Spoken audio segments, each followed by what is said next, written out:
Welcome to the Ciso Signal True Cybercrime Podcast. I'm Jeremy Ladner. On this episode, we take you to late 2023 in the vast interconnected architecture of digital commerce. There is no more sacred commodity than identity.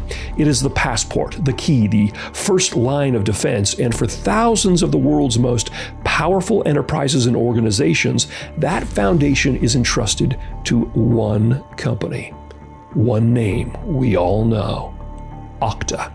They are the guardians of the gate, the sentinels of the sign-on, the system built on a simple, singular premise: trust through centralization. But what happens when the keeper of the keys is compromised? What happens when the central sanctuary designed to manage risk suddenly becomes the largest risk of all? In the twilight of 2023, Okta unknowingly let the enemy in, not through a frontal assault, but through an overlooked, unguarded side door. And for a company that had already weathered the storm of previous attacks, this was not just a new breach. It was a further devastating and embarrassing erosion of trust.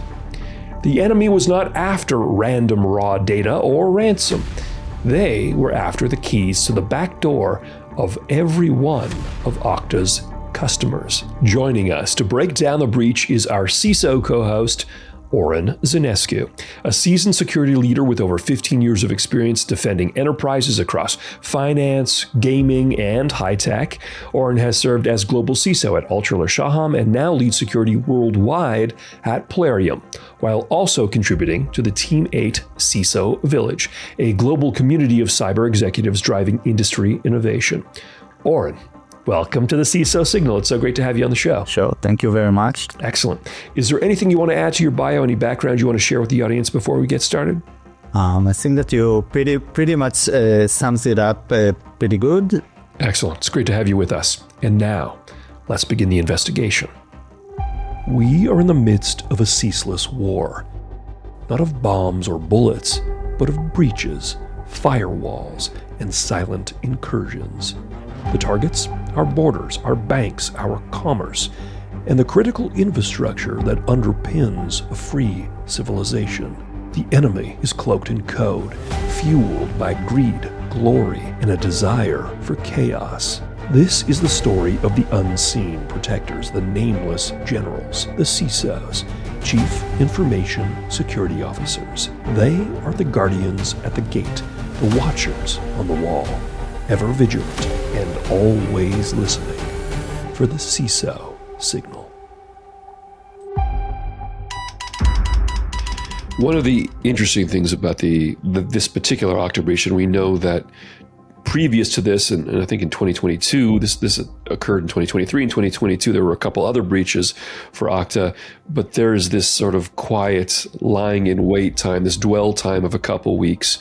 We just recorded an episode this morning for the Colonial Pipeline, where Colonial Pipeline reacted really, really quickly. That was almost 24 hours later. They'd shut everything down, whether you agree with that or think it's an overreaction.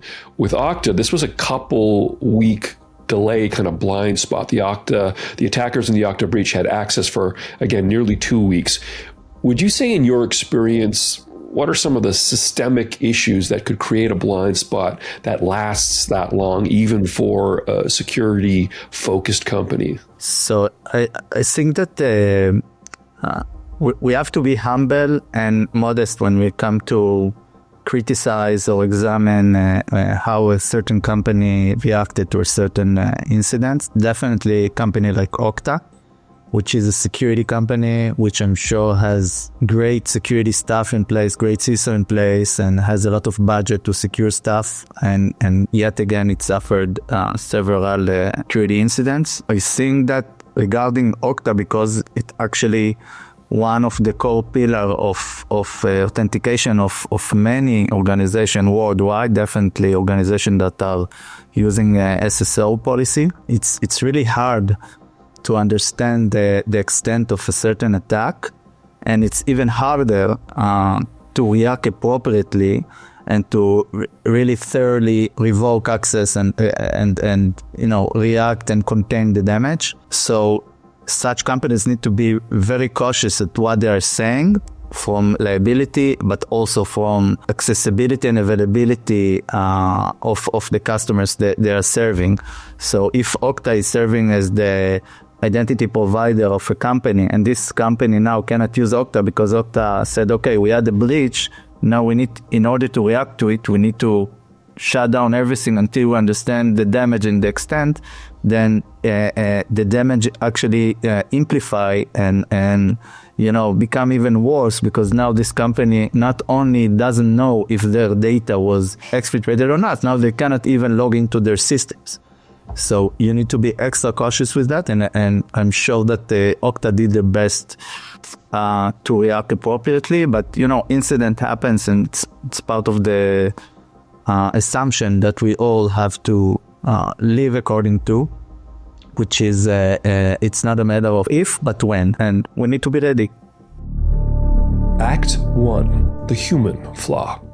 To understand this breach, we must first discard the old allegories. This was not a frontal assault on a fortress wall. It was not a brute force attack at a heavy iron door. This was something far more subtle and far more human. This was a supply chain compromise launched through the smallest, most overlooked vulnerability in any corporate infrastructure: the person on the inside. The initial breach did not target Okta's sophisticated, multi-layered, customer-facing security product. It began in a place far more mundane and routine: an Okta employee's personal life. Somewhere in those twilight hours when a work laptop transitions to a personal laptop, an employee made a fateful convenience decision. A single shared credential, perhaps a service account, was saved in a personal Google account on a Chrome browser. A simple phishing email, a stray piece of malware, or a credential theft targeting that personal account was all it took. The moment that personal account was compromised, the attacker didn't just gain access to emails and photos. They gained the synchronized credentials for a service account inside the Okta support environment. The keys to the gate had not been bypassed. They had been handed over unknowingly by the employee themselves. It was a stark and sobering lesson in the erosion of the digital perimeter, a reminder that in the age of work from anywhere, the security architecture now runs through a single person's browser history. Once inside the support environment on September 28, 2023, the attackers moved not like hackers, but like highly efficient corporate auditors. They were hunting for one thing: HTTP archive files, or HAR files. A HAR file is a technical document requested by support teams. It records the entire conversation between a user's browser and the web service. It's a forensic blueprint of a connection issue. Yet, nestled deep inside this routine troubleshooting log is a catastrophic secret: the active session token. This token is not a password, it is not an MFA code. It is the living proof of a successful login. It is the digital equivalent of an empty car being left running in the driveway with the driver's license on the passenger seat. The attackers, believed to be the highly persistent and financially motivated group known as Scattered Spider or Octo Tempest, knew exactly where to look. They sifted through the innocuous support files, found the keys, and prepared to use them to unlock the downstream, high-value systems of Okta's customers. The entire security model of the modern world had just been quietly undermined, not by a zero-day exploit, but by an unsanitized, shared troubleshooting file. Where do you think most companies are still falling short when it comes to managing their vendor relationships? So I think third-party risk is maybe the most overlooked risk, not because companies don't recognize it or don't know that it's a risk, but because they cannot really comprehend the extent of this risk. I mean, all of us are sending vendor questionnaires, looking into SOC 2 Type 2 or ISO 27001 certification, etc. But it's like if you take the analogy of a 1,000-window building. I mean, the CISO need to secure 1,000 windows, making sure that all of them are closed and they are not breached. But the attacker only need to find one open window in order to get into the company. So I think that it's very hard to really understand from questionnaires, from certification, etc., what exactly the risks are from your vendor. And again, if you look at a vendor like Okta, which is probably the largest IDP in the world, it's probably also the most attacked one and the most, important for attackers to breach and hack in order to get access to thousands of customers. In terms of HAR files and logs, we know that they can contain, as you mentioned earlier, all kinds of sensitive information. Should we start treating all support uploads and data as potential leakage points? So I guess the right answer is it depends. So when we're conducting threat modeling or risk assessment for a certain application or system, there are absolutely certain questions we need to ask about the system to make sure, for example, that the logs doesn't contain secrets. Debugging reports don't contain any sensitive data. That we use the right method in order to prevent from keeping secrets inside the logs, etc. So I think that's the right approach. So it's more about threat modeling, less about other sync activities. Also, it's really important to understand what exactly application you're looking into, etc. And this is like before the system even designed and after it designed, so you conduct your regular risk assessment. And other than risk assessment, you can always try to conduct a penetration test or red team and try to understand from the attacker point of view if he can gain any advantage from getting his hands on this kind of logs. And then you need to ask yourself, from attacker perspective, what can an attacker do with these logs and these reports? Act 2, the 2-week silence. The moment of compromise, that quiet entry on September 28th, marked the beginning of a terrifying 2 weeks of silence. From the late days of September through the middle of October, the attackers' persistence paid off. They had access, and they had keys. They were not noisy, they were not demanding ransom immediately. They were simply exfiltrating, harvesting the unsanitized HAR files uploaded by customers seeking help. Imagine a thief with 1,000 skeleton keys to 1,000 separate neighboring vaults. These stolen session tokens were more than credentials. They were live authentication. They were the digital breath of a logged-in user. In the world of identity security, multi-factor authentication is the deadbolt. It's everything. But the session token, stolen in an HAR file, allowed the adversary to simply walk around the deadbolt. They had stolen the authenticated session itself. And for 2 weeks, while the global security community went about its business, this critical infrastructure company, the identity backbone for much of the world, was silently compromised. The logs were not screaming, the alarms were not sounding. The attacks were perfectly masked within the legitimate permitted access of the compromised service account. The attacker was simply living off the land, using Okta's own workflows against itself. The question is not just how they got in, but why did no one see them operating for 14 days?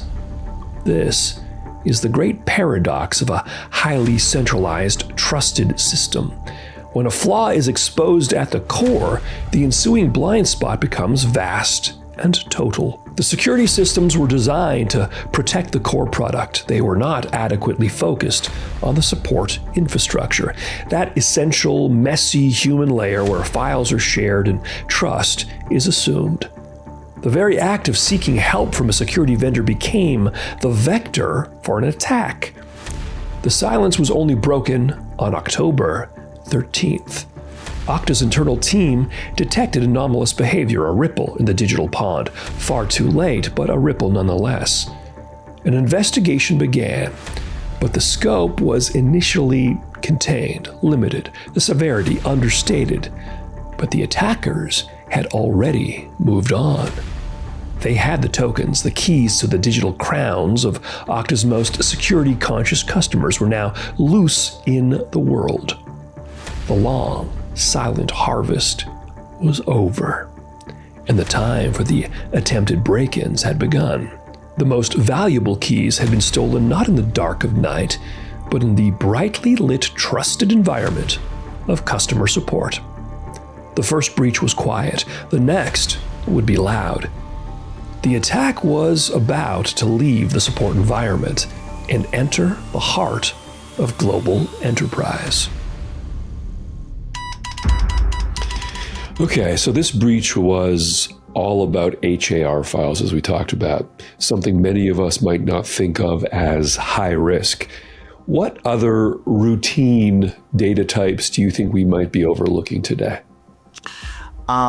So basically any kind of troubleshooting tool that is being used out there can have the possibility to contain such sensitive files.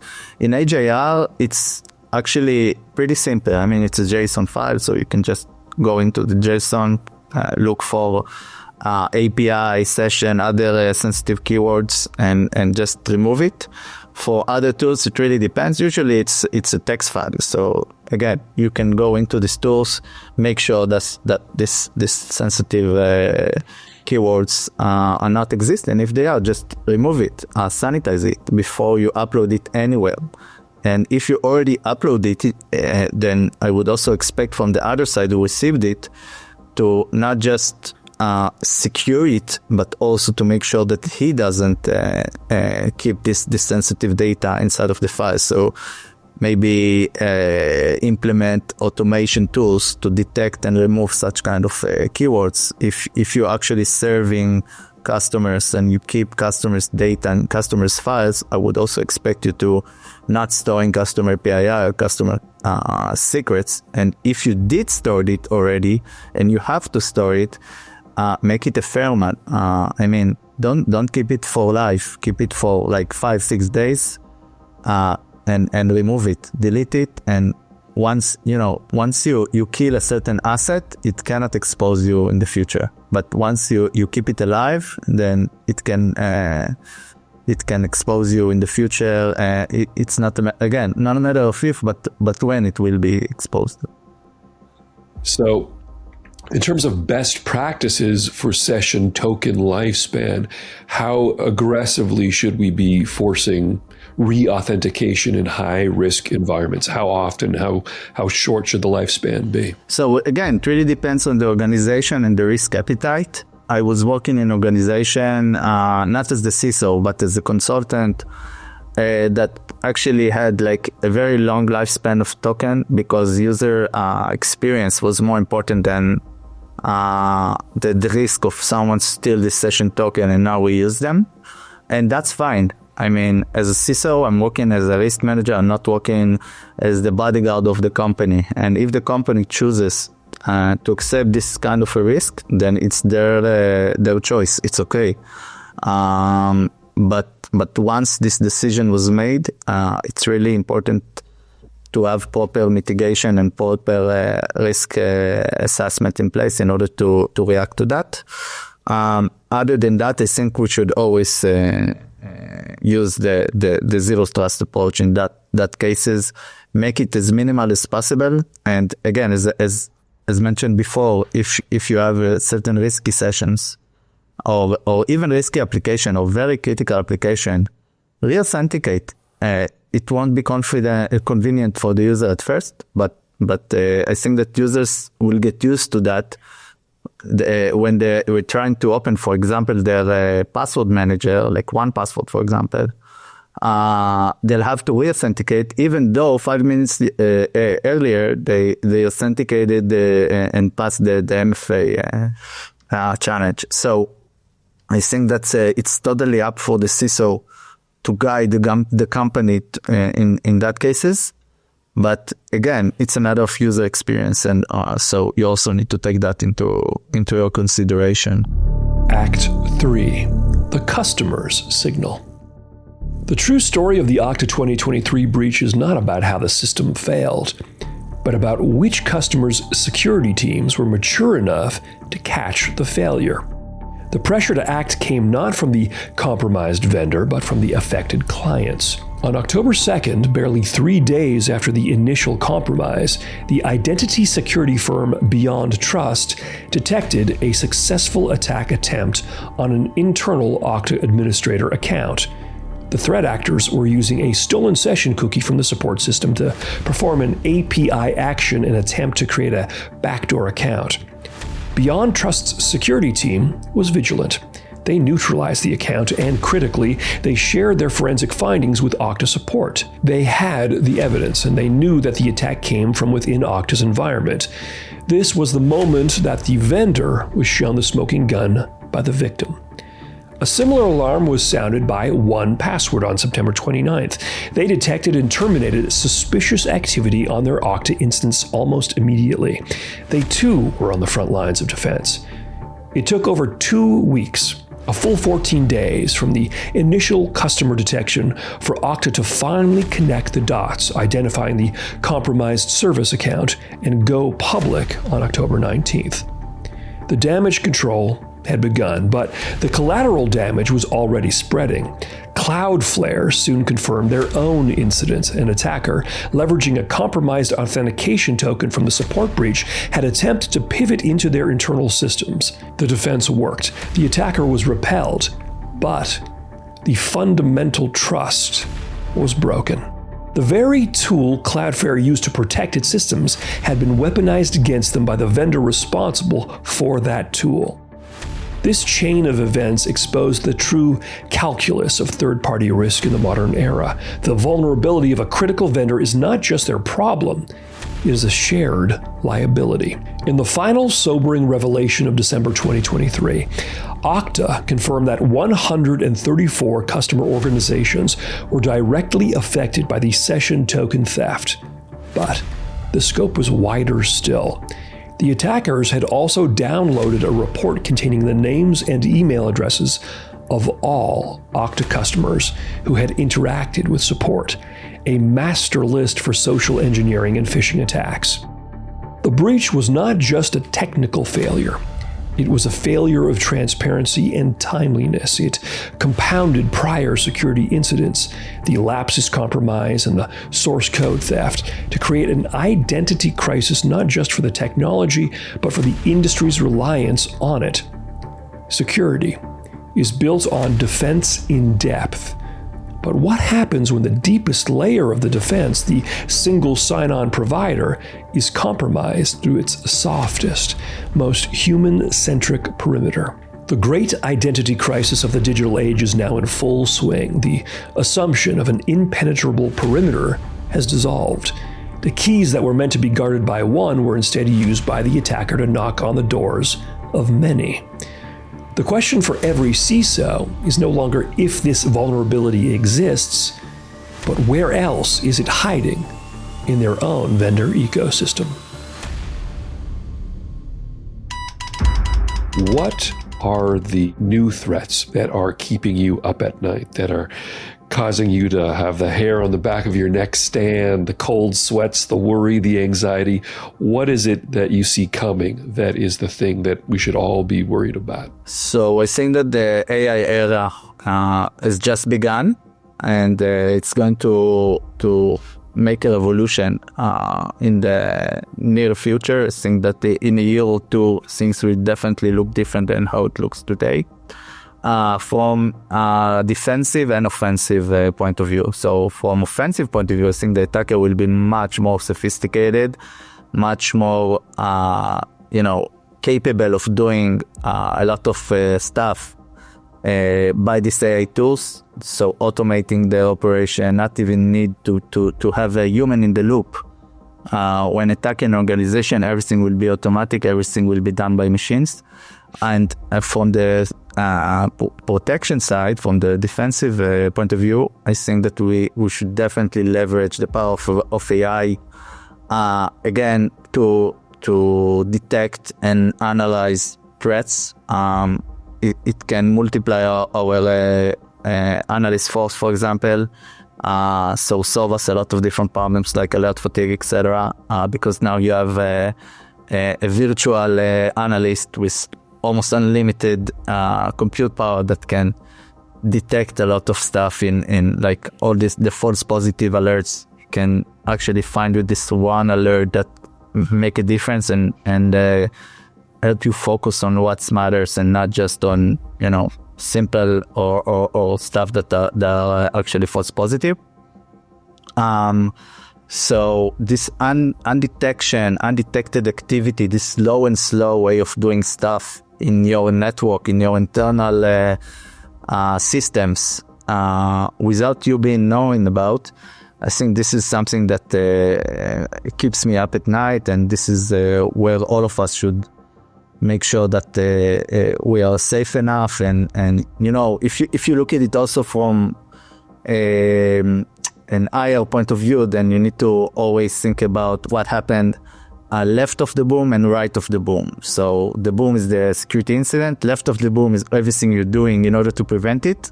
And then once the boom happened, what are you going to do right of the boom? So how are you going to react to it? Are you going to recover from it? What is your PR strategy? Do you have an incident response retainer in place? Do you have the right policies and playbooks to react to different scenarios? So I think that's also something you need to make sure that you have.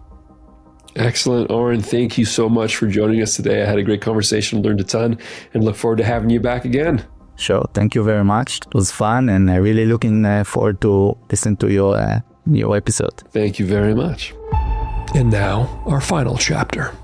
The fallout from Okta 2023 leaves a cold shadow over the entire security world. It is the perfect, chilling allegory for the age of identity. This was not a flaw in cryptography. It was not a weakness in the algorithm. It was a failure in the most basic human element of trust. The assumption that a file uploaded for help is not a live security risk, in that a corporate laptop has a secure, impenetrable boundary against the user's personal life. The sophisticated attack, the elegant use of a session token to bypass MFA, is only half the story. The other half is the 2-week silence and the slow, reluctant disclosure that followed. This incident has forced a critical, painful reevaluation. Are we securing the perimeter, or are we just securing our faith in the vendor who promises the perimeter is secure? The keys to the kingdom were compromised, and the ultimate line of defense proved to be not the vendor's own security team, but the vigilance of its most capable customers. And so the question remains: when the gatekeeper is breached, who becomes the guardian? Is the greatest vulnerability the threat actor, or the implicit, unshakable faith in the third party whose core business is to sell you an assurance they can no longer guarantee? And so, today's security experts must always be prepared, always vigilant, and always listening for the Ciso signal.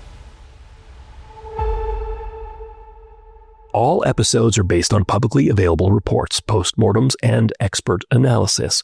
While we've done our best to ensure accuracy, some cybersecurity incidents evolve over time, and not all details have been confirmed. Our goal is to inform and entertain, not to assign blame. Where facts are unclear, we've used cautionary language, and we always welcome your corrections. Thanks for listening to the Ciso Signal.